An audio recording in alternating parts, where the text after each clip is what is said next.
Hello again. In this clip we're going to dive into metadata and hopefully start getting it straightened out for you.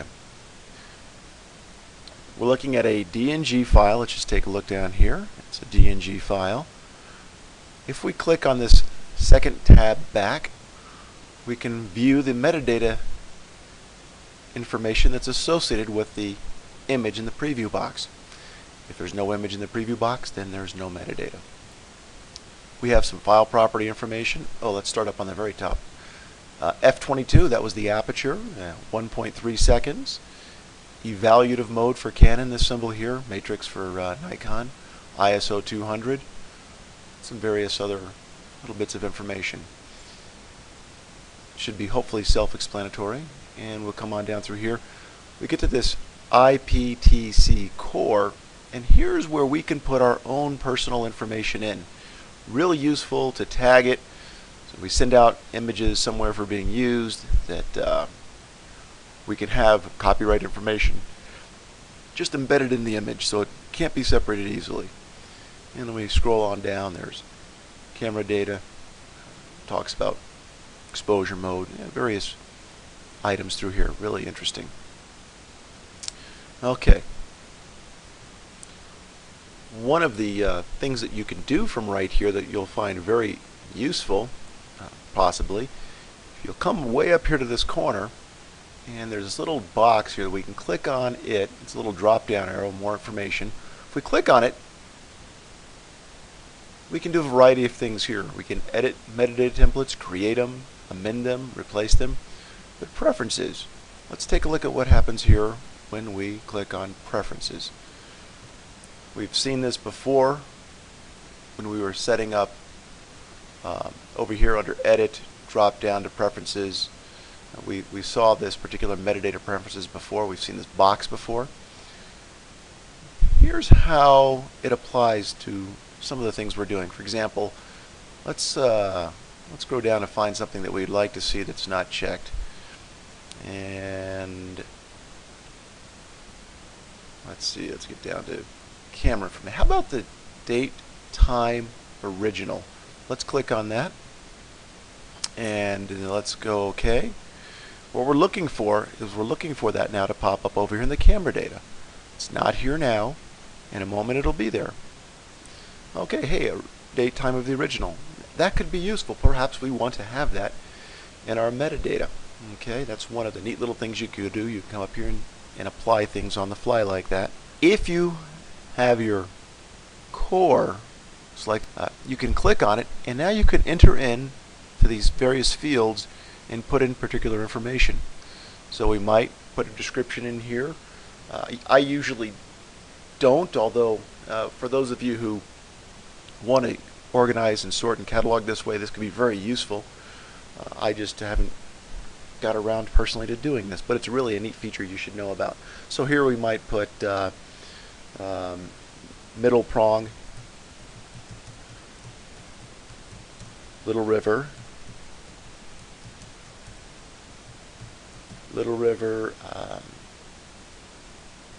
it's the Tremont area.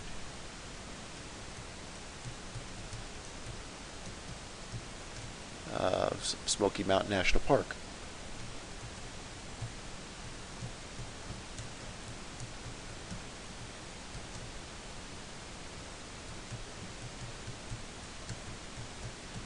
Okay, there we go. And again, let's see, what else might we do? Keywords. Let's click on our keywords. Let's click out of there. Let's click into keywords. Go ahead and leave your name in there. Nothing wrong with having that as a keyword if somebody's searching for images, but we might put Smoky Mountain National Park.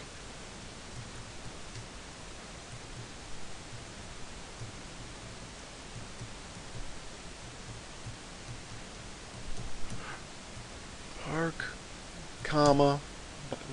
Yeah, the keyword should be separated by commas. Then we could put Tremont area. We could put in Little River, or pardon me, Middle Prong, Little River. We could kind of make our list out however we want it. Autumn.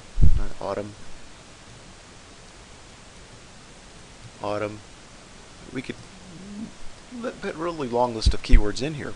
If we click out of the area, we want to apply these changes to? Yes, that's why we're putting them in there. Apply. Alright, so we've just kind of modified the metadata for this particular image. And if we go back out, look at our Content tab, so we're going to click on the Content tab. Hey, well, we have a selection of images from that particular area.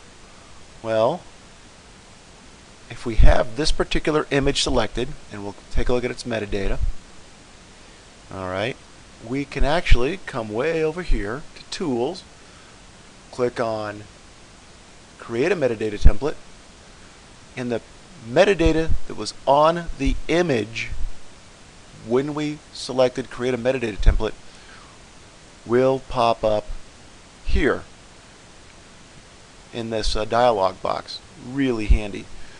So we're going to go ahead and just go ahead and toggle all the things on that we want to show up, and it'll be the items where we have something going on in it. Oops, missed that one. Description, keywords. Alright. Copyright notice or rights usage. Alright, so that pretty much gets everything checked off. We can name this. Let's just call this Smoky Mountain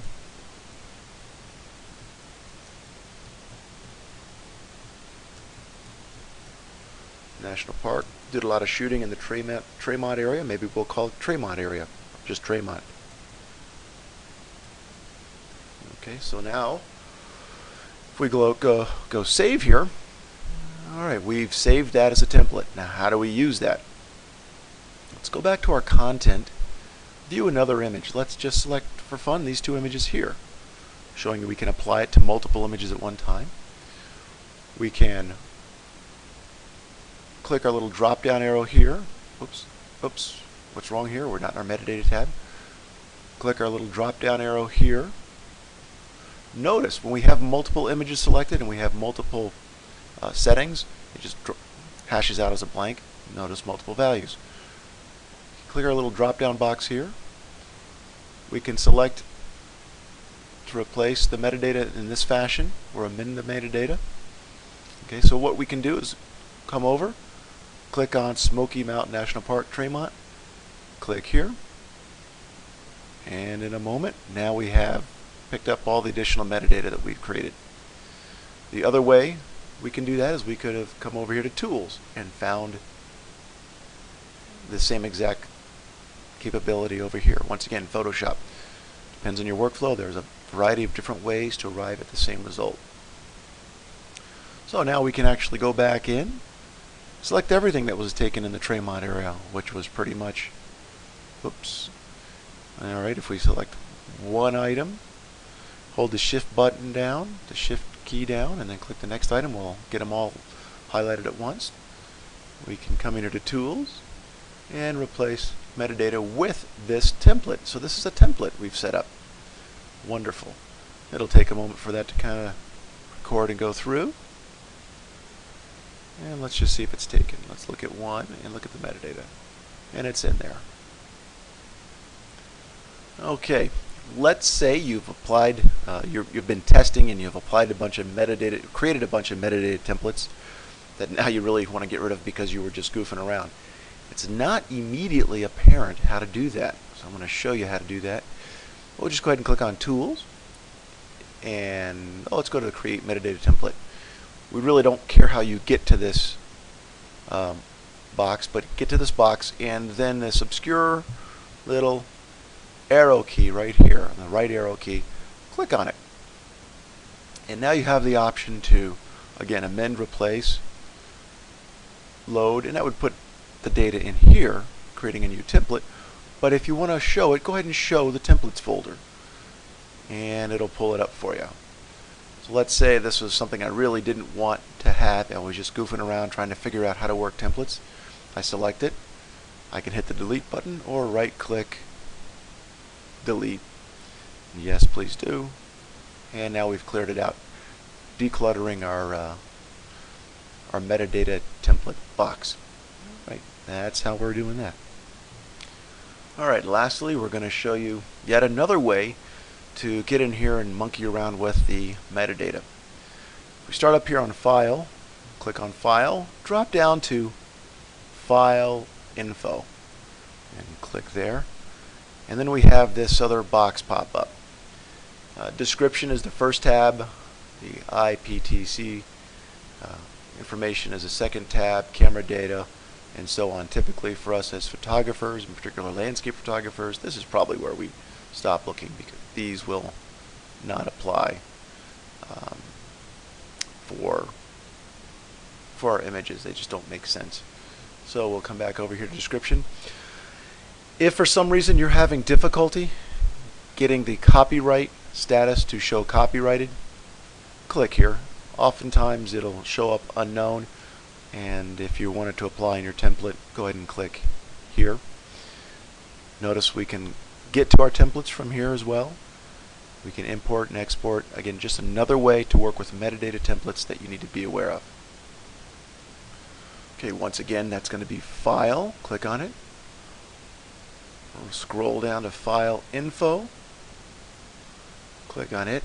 And again, we're going to set this copyrighted tag box here, to drop-down box, to copyrighted. If it's copyrighted, if you want to make a public domain, go ahead and do that. If you want to leave it unknown, that's fine too. But what does that get you? I want to show you when you choose that, and you can choose this here or in Photoshop. But what that gets you, let's go ahead and bring Photoshop up real quick. It gets you this copyrighted symbol in the file name of the image when Photoshop brings it up. Just another way to alert whoever might be using your image that, hey, this is copyrighted. Maybe you should check the file info out. Again, here in Photoshop, we're in the Photoshop program here. We can click on File, go down here to File Info, and it again brings up the same dialog box with the same information. Oh wow, maybe I shouldn't be using this as my desktop because it seems to be a copyrighted image by this fella Andy Cook. So it's very useful to put this protective information on there. And lastly, not only is this protective information, if you want to search by keywords, putting keywords in will allow you to then search by keywords. Notice here it puts semicolons. I had commas there, it automatically puts semicolons in. Well, it says you can use commas. Okay, it must automatically change those as semicolons. Anyway, you can use keywords in perhaps your program to go ahead and search through. And let me show you what we mean by that here momentarily.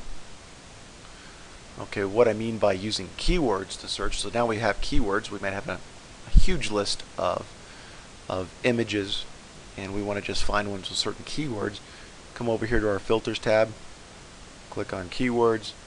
We can, again, as we've seen before, click on whatever keyword we want to utilize or set of keywords, and we'll see various images just with those particular keywords associated.